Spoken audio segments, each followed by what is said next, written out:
First and foremost, thank you, the college basketball powers, for giving us this game. It was a beautiful nod to the Pac-12. It was a beautiful nod to Bill Walton. The calls, the fans, the tie-dye shirts, Bill written on the court. It's in Los Angeles. Just an amazing nod to many of us who grew up watching and listening to the Pac-12 and Bill Walton on those calls.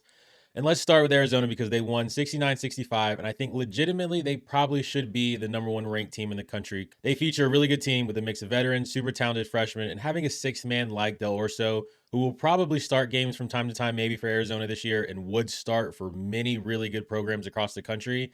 It's a dangerous thing to have that off the bench and a wild card like that, which teams have to prepare for. And it's really difficult with the talent that they already have on that team to add another layer to it off the bench. And Bradley was also amazing at the end of the game. But the thing with him that doesn't show up in the stat sheet is his calmness and leadership in all those situations. It can never be said enough that teams with a point guard like that, who don't rush things, who stick to the game plan, who calms everybody else down, is a top value to a team that's a Final Four contender and potentially winning a national championship. And he embodies that to a T. The reason, though, why they should be the top ranked team in the country has nothing to do against the rest of the top five, but everything to do with them. They bode two of maybe the best 4 or 5 wins in the country so far, going away from Arizona and beating Florida on opening night, the defending national champions with the best front court in the country. Now they've done it again, gone into Los Angeles, beaten a really good UCLA team that could have easily won the game. And they have showed now that they basically, if they were to beat UConn on Tuesday, Arizona basically would have already gone through some sort of like a national championship run, 2 to 3 easier games, and then wins against a UConn, a UCLA, and a Florida. I mean, at that point right there, they're already 5-0 with 3 top 5 wins, 3 top 10 wins. So really, really good by Arizona. And hopefully, Arizona fans, I didn't just jinx you for Tuesday against BYU because that could all come crashing down. I might have to eat my words.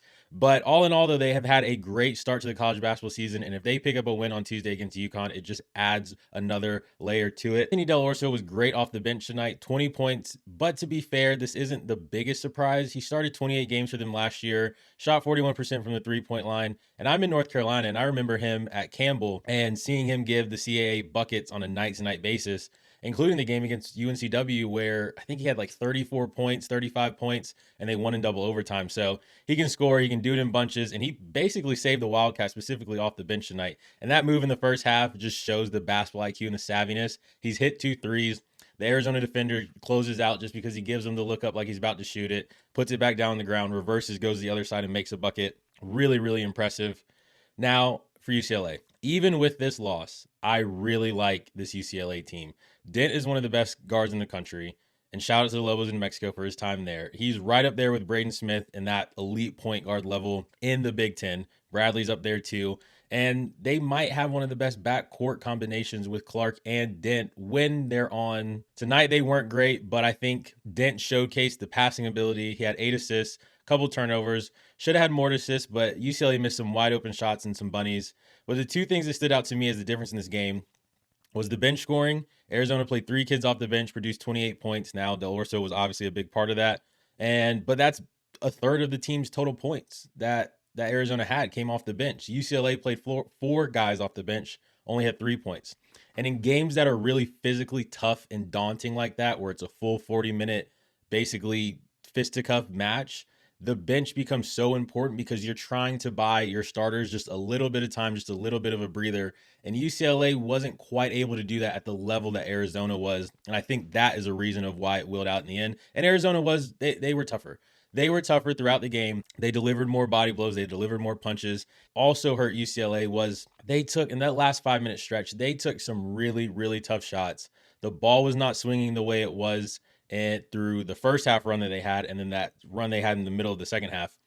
And when you allow a team like Arizona, who has that length and defensive ability to keep the ball on one side of the court and force multiple of your guys' players into tough fadeaway shots, you're asking a lot for Clark and Dent and Bilodeau to make those shots. Now, the hard part with it is their shot making ability was what sparked and turned that run in the middle of the second half.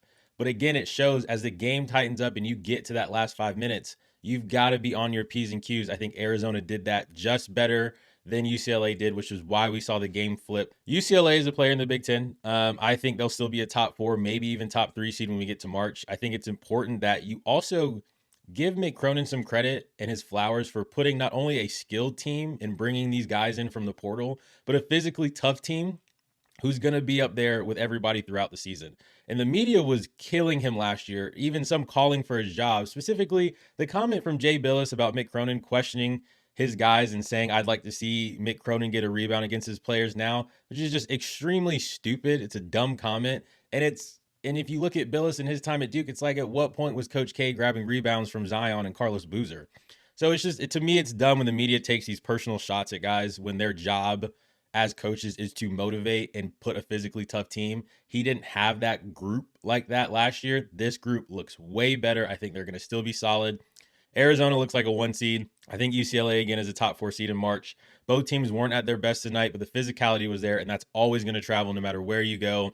If the offense clicks, specifically for UCLA, and Clark and Dent are able to score in bunches, which they can, they're going to be really tough to beat come conference play. And Arizona, with their depth, their point guards, their size, their physicality, their defense, is going to be a really, really tough team to beat now, but especially I think when we're in March. But again, shout out to the old nod to the Pac-12 and respect to Bill Walton. I think I speak for us all who say we miss those Pac-12 games and those Pac-12 nights and the Conference of Champions with Bill and Pash calling the game. So that was really cool to watch.